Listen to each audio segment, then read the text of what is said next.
All right, welcome everybody to the ABCs of CSA. Today we're going to be talking about community supported agriculture. This is a form of farm production and marketing and sales that was designed back several decades ago with the intention of both providing a deeper and more direct connection for consumers and customers with the source of their food, with their farm, as well as an opportunity for small farms to find a format that better fits the small farm production style and format without having to compete in the large commodity market with bigger farms.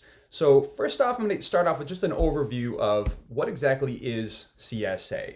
In the most traditional sense, a CSA is at the beginning of a growing season.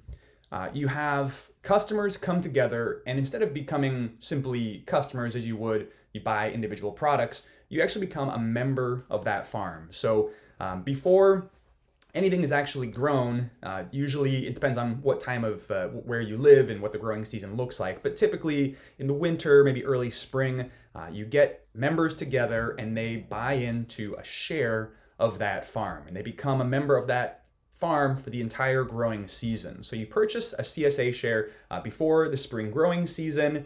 Then the farmer then uses that money, upfront money in advance, to buy the seeds, get the inputs, any kind of equipment that might be necessary to produce that food over the course of the year.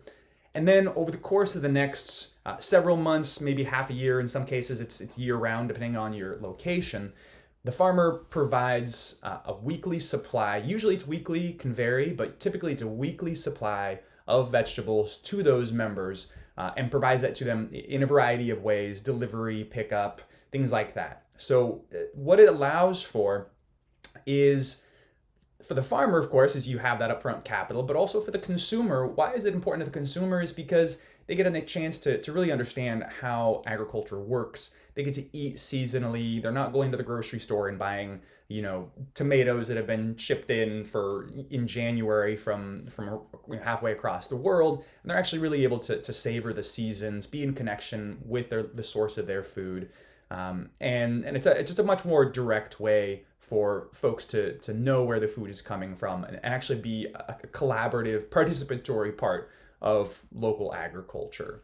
So we're going to talk a little bit about what the benefits of this are. Obviously, in a supermarket variety, you've got the farm, there's transportation, there's distributors, there's middlemen, there's the supermarket, there's you. And at the end of the day, on average, the farmer receives, I think it's 9 pennies on every dollar of food that's produced. So obviously not a good share. The majority of the money spent on food at the end of the day goes to transportation, shelf space on the supermarket, advertising for that food, processing, all those different things. And when it finally gets back to the farmer, you're really only getting a few pennies per the dollar. That's why people go to farmers markets. That's why farmers really like the farmers market, is you're able to go directly to the source and sell directly. But even then, there's market fees. You still have to show up. You put up a tent. And you wait around the entire day and hope that by the end of the day you've sold a good enough majority of what you brought that day to make it worth your while, which is still a better way. You've cut out several middlemen in that way, and certainly you're getting a whole lot more than $9 or 9 pennies per the dollar. However, the challenge there is that you have no idea how much you're going to be able to sell and whatnot, and so the solution to that is a local CSA. So a CSA is direct between you and the consumer. There's nobody in between, and any costs that are incurred are simply on farm, your own. Maybe you have delivery costs and things like that, but it's all within your own sphere, and you're not having to be beholden to a distributor or anything like that. So just to give you an overview of this model and how it's changed over the years, back in the 1980s in this country, there were 2 CSAs. So it's a relatively new concept, a new model. And it started to pick up speed in the 1960s. Our organization, CAFF, was early in supporting it and advocating for it and trying to educate consumers about this model. And by 2000, it increased, and as you can see, it's increased several fold since then. Now we have thousands of CSAs across the country, and they've taken on a variety of forms. And we'll talk about how the CSA model has evolved over time and why, and maybe some of the strategies that you can use if you want to embark on a CSA of your own. The first question, though, is a CSA a good fit for me and my farm? And this is a really important question, and I think it's also an incredibly personal question. The truth is, CSA is not right for everyone. It's not right for every farm, for every personality. You just might not be the type of person who enjoys a CSA. It's a very niche market. It's a very particular production style and marketing style that some people really love, and it's the thing that gives them worth in their lives, and they just can't wait to connect with all their customers and be a part of that. And for other people, as we'll get to in a moment, it could be a nightmare based on what kind of things you enjoy. So first off, I'm going to talk about the advantages. Like I mentioned, percentage of revenue, almost 100%, right? You're getting the vast majority of the money that's actually spent at the end of the day without middlemen taking a cut along the way. That upfront payment that I mentioned earlier, getting capital for a small farm is incredibly challenging. And so the traditional CSA model, and this has changed a little bit over the years, but the traditional, original style of a CSA is that customers pay in advance. They pay, it's usually several $100s, and they pay in advance, and then it's kind of like they're paying up front, and then over the course of the year they get their box, and that allows you to, in most farms, you're spending most of your money early on, right?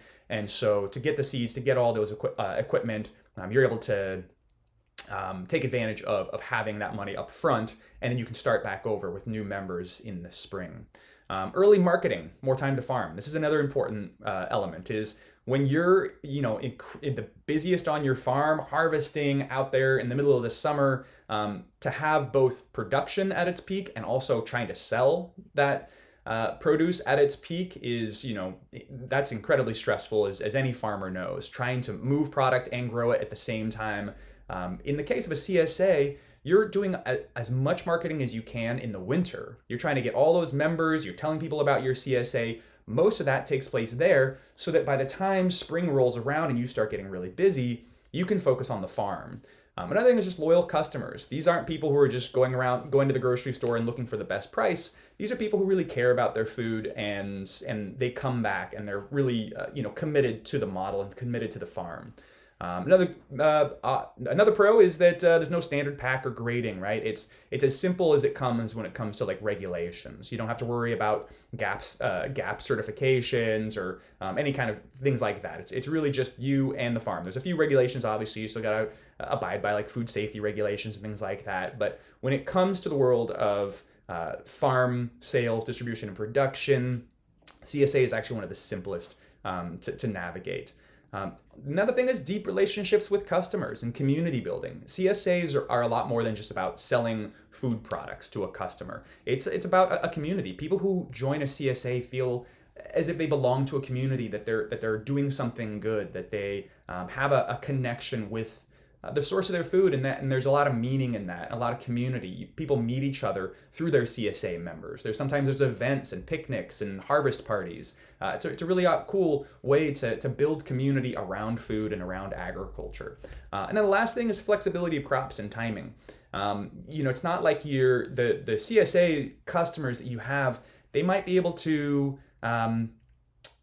you can throw in different things. If carrots aren't ready when you thought they were going to be ready, maybe they're 3 weeks late, that's okay. You just throw into the box whatever you have available at that time, and you just let people know, hey, the carrots are going to be ready a little bit later, but in the meantime, here's some wonderful bok choy. Also, you get to experiment. You get to grow all sorts of different things. You get to have a lot of variety. If you're the kind of farmer who likes to experiment and grow, 30, 40, 50 different crops and try things that are new and experimental, CSA is a great way to do that because the risk is low. If one crop doesn't succeed, that's okay. You've got other ones. You can throw them in the box. It's not like you have a contract with someone to deliver those products. And it's just a little more fun in that way. Disadvantages are also important to keep in mind. Excessive customer service and recruitment. If you don't like answering emails, if you don't like communicating with a bunch of different people, if you don't like fielding questions, hey, what is this weird thing in my box? How do I cook it? Hey, I noticed my box isn't big enough this week, or it came late, or whatever. If the idea of communicating with dozens and dozens of people on a regular basis sounds like a nightmare to you, CSA might not be the best pick for you. Or maybe there's two people on your farm and one of them deals with the marketing and one of them deals with the production. There's a lot more management involved in a CSA. It's not just, grow one commodity crop, package it up, sell it to distributor, and wipe your hands clean, right? It's a lot more complex in the business structure. Crop production and diversity needed to sustain a CSA throughout the year. This is really key to keep in mind. It requires a lot of skill because you need to be able to provide a diversity of crops throughout the year. You need to be able to have an abundance of spring crops and early summer crops, late summer crops, fall summer crops, a bunch of different things to really round out that CSA box. So if you just want to grow one thing and you want to grow it really well, CSA is probably not for you. Labor. It's labor intensive. Again, because you're growing multiple crops, it's a much more complex operation in that regard. It's not going to be as simple as, growing a single orchard. We have to bring in labor for just a couple of weeks. You really have to be there throughout the year managing. There's a lot of organization involved, making sure that you have a harvest schedule, making sure that everything is lined up, that the pickup days are set up correctly, all of that.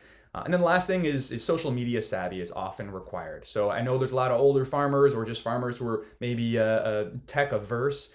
So if you don't like using social media and computers and technology like that, CSA also might not be the best pick for you. Just to give an idea of who are CSA members. Now, this is a survey we did. This does not mean that these are the only people who will or can join CSAs. This is just the results that we got from a survey. So CSA members are predominantly college educated, 93%.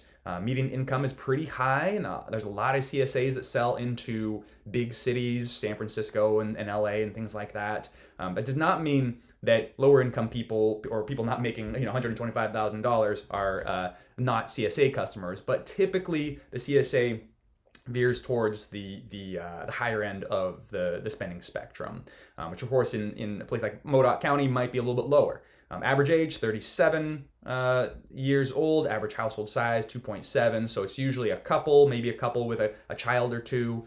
And then the last one is they enjoy cooking and learning about food. So it's really the foodies among us.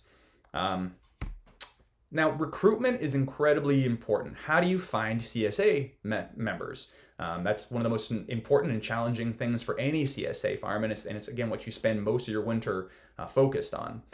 So for the most part, it's word of mouth. That's the biggest way that people find out about CSA.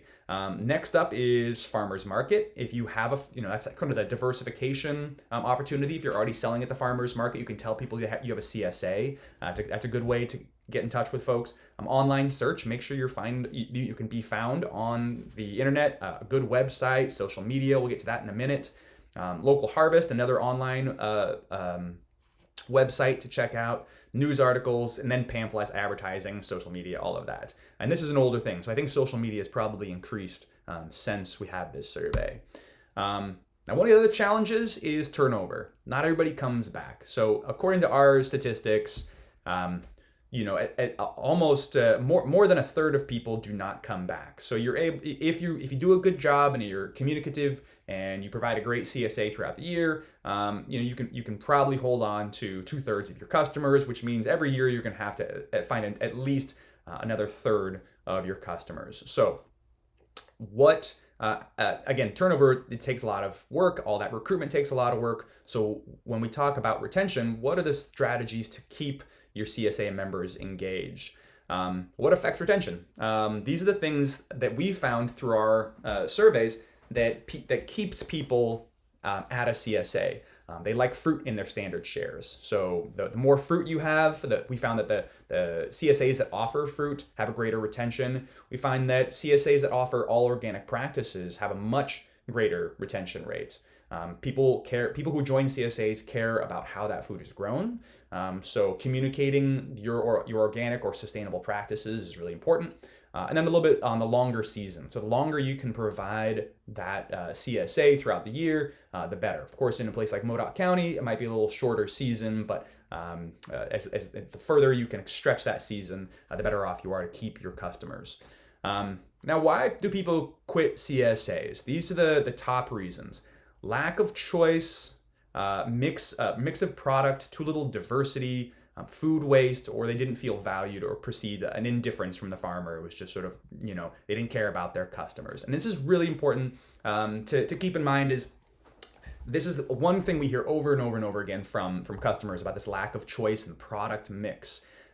Like I said, you really have to be able to provide a diversity of crops. You're growing dozens of crops, because at a certain point, if they keep on opening up their box every week and they're getting the same thing over and over and over again, that's going to be the single biggest reason they're going to stop. And this is something we see over and over again because some things are easier to grow, or in certain regions, certain things don't come on into production until later, and so you keep on putting the same things in that box. And so what we see over and over again is kale,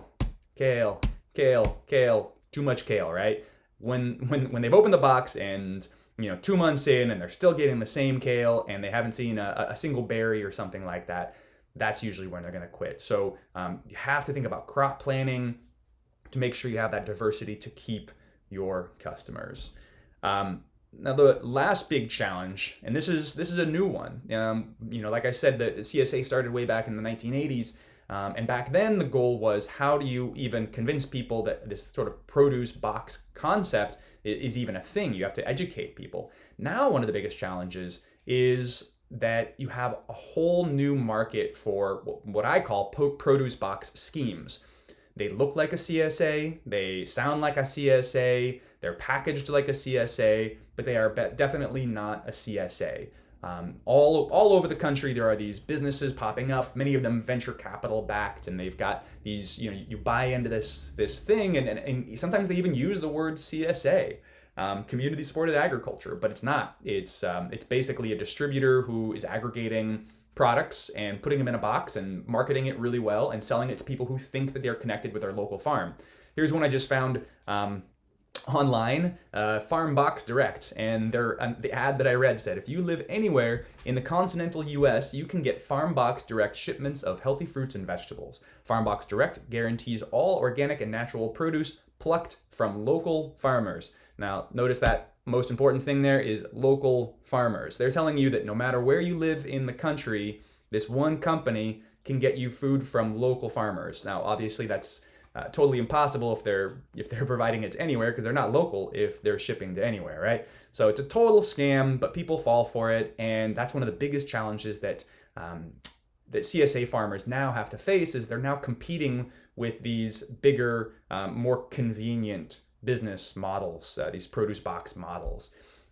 So we're going to talk a little bit now about what are the strategies to keep your customers happy, to try to compete with some of these produce box programs, to try to make sure that your CSA is as adaptable and attractive as going to the grocery store or ordering produce from Amazon, right? There's a lot of competition in the market now with a lot more resources than a local farm. So there's two different main strategies. There's what we call the responsive strategy, and then there's the adaptive strategy. The responsive strategy is essentially to try to beat those box schemes at their own game, which means you go predominantly web-based, you expand your delivery, you make your shares customizable, and you make it as flexible as possible. Consumers like convenience, and that's one of the biggest challenges for a CSA farmer is you're trying to teach them about eating seasonally and supporting their local farm and understanding the true constraints of what a farm and what seasons look like. But here we are, they're asking for tomatoes in February, right? And so it's a challenge. But the responsive model is to try to make it as similar and as easy as close to as easy as some of these other more traditional, conventional models. So what's that look like? You have a fancy online program where folks can join anytime. They can pause. So if they want to join on a CSA in July, they can join. And if they want to bail by September, great.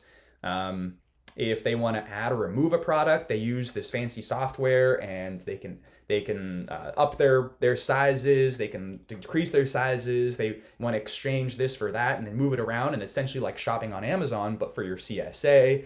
They can change their delivery specs. Suddenly they want to have it delivered to this other place, and so they just go on there and they change their address. You add a bunch of value-added items. It's essentially e-commerce. And there's a bunch of different online CSA software management systems. These are just a few of them, but I encourage you to check them out on your own. And basically what this does is it helps your management. It helps you keep track of harvest dates. And here's just a few of the things these programs can do.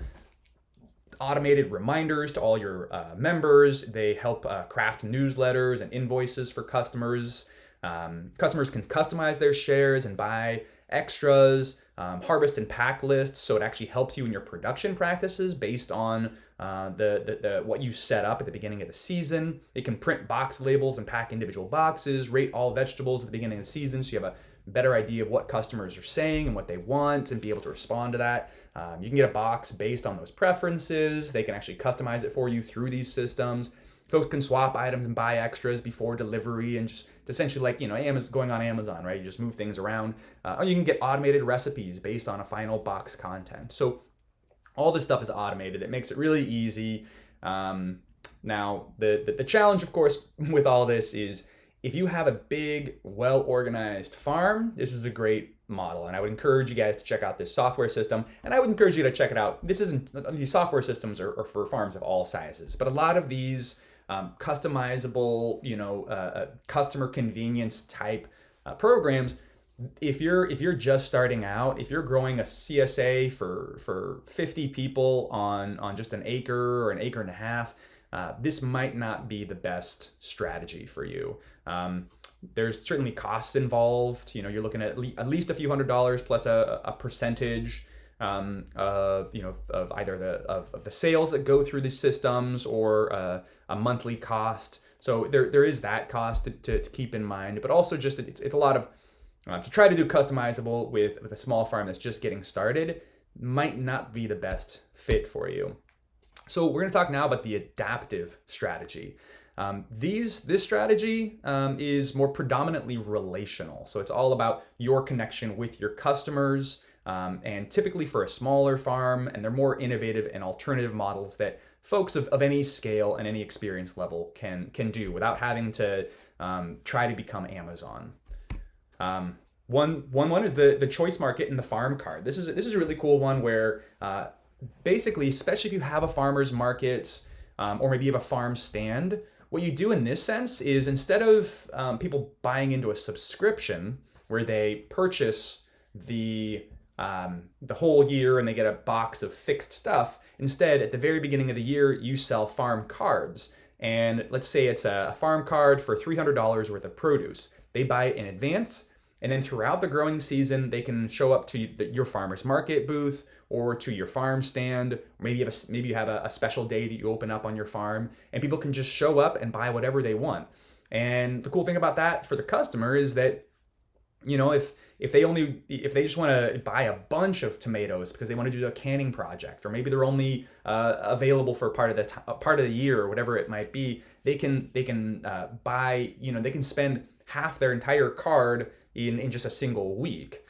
They can pick what they want, when they want. And the cool thing about this is that you still, as a farmer, get your upfront cost, right? People are buying it at the beginning of the season in larger quantities to spend throughout the year. And that still provides you with that upfront capital to be able to operate your farm, get your seeds, pay for whatever labor, and it still serves that same function financially for the CSA as that traditional model. So it's a lot more flexibility in this one. It does require that you have a farmer's market or a farm stand, but a lot of farms have really enjoyed doing that, and I think it's also been a really nice, convenient middle ground for the customer as well.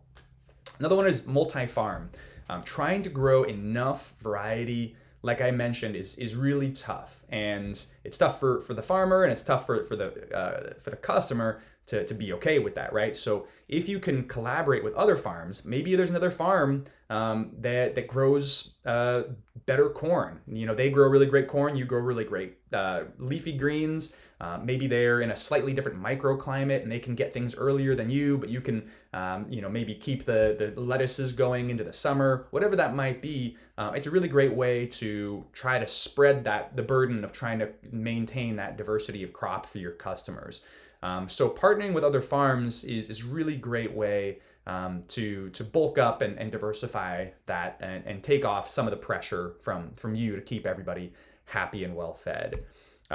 Also adding extras for purchase. So, you might have your traditional, your traditional boxes of vegetables and fruits, but maybe you have other things that people can buy as an extra. Maybe you have chickens as well, and people can buy eggs. So they have their fruit and vegetable CSA, and then if they want to add eggs, they can add that, and they can buy that separately and add it to their that week's CSA box. Or maybe you have meats or things like that, and people can add that in there if you don't want to incorporate that into the normal every week box. Now, if you want to combine all that, you can also do extras with multi-farm as well as artisans. So I've heard of several CSAs where you can purchase from your neighbor's eggs. They can purchase from your neighbor's beef operation, or medicinal herbs, or breads from a local baker. This really provides that diversity and convenience for the customer. And again, the more options you have, the more customizable options you have in your CSA, the better retention you're going to have from your customers, the more they're going to come back. And it's a great way to collaborate, and you split the costs, and maybe there's a fee that farmer pays to sell through your CSA, or maybe it's just a great partnership and it allows you to give the diversity and they get the revenue. So it's a win-win situation in a lot of these cases. You definitely want to check with obviously making sure you're following all county regulations with regards to what you're selling, and make sure everybody is abiding by the same standards. So definitely check in with your county to make sure you're following all those regs. Market style. Here's another good style. So this is a process where instead of you delivering the boxes, so distribution, it comes in a variety of ways, right? You can deliver the boxes to them directly. They can pick it up at like a farmer's market. They can pick it up at a various pickup spots. You might have 6 different spots in the county where you drop off every week, things like that. Another style though is people come straight to the farm. And it might seem kind of crazy to think that customers would come all the way to the farm just to pick up their weekly box, but it's actually quite popular. It's kind of fits with the ethos of the CSA, which is people aren't joining just because they want vegetables. They're joining a CSA because they want to be a part of the farm, and they want to see the farm, and they want to really be connected to the source of their food, like I was mentioning at the beginning of this presentation. And so having people come, and you see it in this picture, you've got these folks, they come up and they're able to, they get their box, their bag, and they pick out what they want. And it's much more fluid, it's much more adaptable and flexible for everyone involved. It does require, obviously, having a semi-central location. If you've got a farm that's 2 hours from the nearest town, that probably isn't going to work. But if you can, it's a great opportunity to really connect with people. And then people incorporate things like U-picks. They come, they fill up their CSA box, and then you have a flower garden where people can come and clip the flowers, or the kids can go out and harvest berries. It's just a much more interactive, more dynamic approach. And it really, it harkens back to that community of agriculture. And then trades, and then when you allow for something like that, people can also, you can have an exchange table. So maybe you have a fixed box where people select you get a standard box with everything that you grew that week, but then they can exchange. So for instance, they don't want any more cauliflower, and so they trade their cauliflower for the carrots. And so there's a little more customizable options that you can allow there to make it easier on yourself and also give more choice to your customers. Or again, that sort of take what you need and as much as you need through that market style. Flexible weeks, vacation holds, etc. Those are also important things to consider. Making it easier for for customers to put holds on their CSAs. Maybe they want to do every other week. Maybe it's twice a week. Whatever it might be. Just trying to provide as many choices as possible. Also, varied boxes. So in a lot of cases, keeping up with having enough food for everybody is going to be a challenge. Maybe you only grew enough cauliflower for half your CSA customers. That's okay. A lot of CSAs they'll send out the list of here's what you're getting in your box this week. And they'll, instead of saying cauliflower, broccoli, bok choy, blueberries, you might say something like blueberries or raspberries. Because maybe you only had enough blueberries for half the boxes, but you had raspberries. And so people kind of get it's a surprise, right? And as being a part of CSA, there's going to be surprises. It's always going to be, never totally predictable. And so a lot of CSA members, because they are so committed, they kind of like that surprise element. So that makes it a lot easier on you as well. And also having different share size options. There might be a box that's better suited, a small box for single people that costs less. Maybe there's a big box for a big family or something like that. Also a really great option to make sure that there's different sizes for different customers. Another one is how do you reaching out to folks and distribution, again, finding new customers. One way is finding folks where they're at. So work sites, is there a place of work where maybe there's an office and you can put up flyers there, and maybe you have a drop off at the office. People are already going there every day. Instead of having to go to their houses and do delivery or having them all come out to the farm, maybe you go right to them. And in this big office building, you're able to get 25 customers to sign up for it. Well, bam, you just show up once a week, maybe on Friday at the office, and you drop it off, and that might be a added benefit to the business as well. A wellness sites, gyms, things like that, places where people who really care about their health. Schools, daycares, also find people where they're already congregating, faith-based sites, churches, for instance, nonprofit partnerships. And then also making sure that you look into SNAP. This goes back to what I was talking about earlier about the demographics. It leans more affluent, but through programs like SNAP, you can actually get SNAP, work with the county to get SNAP benefits, the food stamps, so that those can be applied to your CSA. And that way, folks of all demographics are able to access and be a part of your farm community. So, and if you want more information on that, you can reach out to us and we can give you more information as well. So again, retention best practices, clear communication, make sure that customers know exactly what they're getting themselves into. That's going to save you and them a lot of headaches. You don't want halfway through the season for them to be like, wait, you mean there's no guarantee of what I'm going to get? Just be really clear about that. Membership surveys, find out what folks liked about it and be willing and ready to adapt. Cultivate community. Again, people are joining not just because they want vegetables, they want to be a part of that community. So maybe there's a harvest party at your farm. Maybe there's a way for people to talk amongst themselves, meet other CSA members. People obviously care about the same thing. Give them a chance to get to know each other. Pick up reminders. You've got to manage. That goes back to that management. Over manage your CSA. Always provide reminders. Contracts, if you need to, make sure that folks know what they're getting themselves into when they sign up for a CSA. It doesn't have to be super complicated, but just know that they're giving money, especially if you have like upfront costs in the front. People are paying, $400 or $500 to join your CSA. There can be a contract that says, here's what I will provide, and just clarity for you, clarity for them. Feedback loops. So make sure you're communicating with your customers, that you can always hear from them.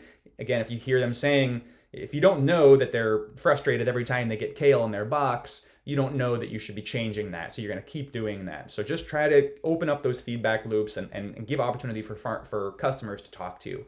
On-farm pickup always it makes it a lot easier for you. And then member advocates. Your members are your best advocates. They're your best salespeople. They're the ones who are going to go to a party. They're going to go to their workplace. They're going to go to their gym, and they're going to say, hey, I'm in part of this really cool CSA. So understand that your best salesperson are your existing members, and encourage them and really make them feel like they're a part of the team, and so that they go out and sell boxes for you, essentially. So CSA is changing. And as I mentioned, the old school marketing style, that's where you go out and you collect emails at the farmer's market. That's where you go out to select events, foodie groups, other farmers, those kind of things, these sort of print out things. This is kind of the old school of doing things. Nowadays, it's all about social media. So if you're not on social media, it's going to be really challenging for you to operate a CSA. That's just the way of the world. So if whether it's you or maybe it's one of your kids taking that on, it's an incredibly important tool because again, people want to be connected with the farm. So even if they're not coming to the farm every week, using social media, they can see what's happening on the farm. You go out and you take a picture of hey, this funny thing, the cat jumped on the pig, whatever it was, right? It seems pretty silly, but it's actually a really cool way for people to feel like they're actually part of the farm, which is why they join the CSA in the first place. They want to see when the lamb is born. They want to see when you find a cool carrot that was, grown wrapped around another carrot. They want to see the hard work that's involved, right? Here are your boots stuck in the mud. This is one of the rare opportunities where your customers really care about the struggles you go through. You don't have to go on there and share all your deepest, darkest secrets, but sure, if there was a big rainstorm and it washed away, one of your fields or something like that, or you had a hailstorm and you had a lot of damage, well, social media is and newsletters and communication, it's a way for your customers to know, like, hey, next week, your box might be a little bit smaller because we had a massive hailstorm and I lost, a quarter of my crop. They understand that. They're able to see that. They can see it in these photos on Instagram, on Facebook, wherever it is they're following you. So just quick, where are people these days? A lot of people are using YouTube, Facebook, Instagram. Even though it's lower than Facebook and YouTube, it's actually one of the best places for a farm and a CSA because it's so image heavy. It's not, you're not posting news memes. There's not as much politics involved. It's mostly just like, hey, look at this pretty picture of a flower. Look at this cucumber. Look at this this kid playing around gathering berries. It fits really well with that. Then the rest of them, not so much, but maybe next door might be a place if you want to get folks in your neighborhood. A few other ones, but really, I think Facebook, Instagram, maybe YouTube are probably the best ones. You can kind of get an idea of where people are based on their age. Facebook trends a little bit older than Instagram and certainly TikTok, Twitter, those ones, Snapchat, those are for the young kids. And maybe one day CSA farmers will be advertising on Snapchat and TikTok. But I think for the time being, probably Instagram and Facebook are your best bets. Also, if you want to learn more about this, there's a lot of other CSA farmers. Talk to other CSA farmers. There's 2 Facebook groups out there I encourage you to check out. CSA Marketing Discussion Group and CSA Farmer Discussion Group. Those are both CSA Facebook groups where you can talk to other CSA farmers, get tips, hear how they're doing. And these are CSA farmers from around the country, possibly from around the world. And it's just a really great place to hear what other people are doing, troubleshoot, share best practices, all of that. Ask questions if you just want to get started. So in a nutshell, what do CSA farmers need to do? You need to innovate. It's not a stagnant model. You have to stay on top of it and really think about how you can do it better next year, every single time. Think about convenience, customers' needs, and relationships. You really do need to embrace technology. You need to educate your customers. This is not a passive game. It's not a commodity market. It's really about you making sure your customers understand what they're getting, why it's important. And then the last thing is spend more money and energy on marketing. Without marketing, a CSA is nothing. You really have to focus almost as much energy on communicating your CSA as you do growing the food. And that's a really central part of being part of a CSA. So in conclusion, there's a lot more resources on our website. If you go to CAFF.org/CSA-resources, I can also send you all those links. But I also encourage you to follow us on Facebook and Instagram. There's a lot. We're constantly posting more information. Get on our newsletter. We have a whole program devoted to CSAs to make sure that those who are either interested in CSAs or are currently operating CSAs have a place to get resources. So do check that out. And we'll break now for some questions.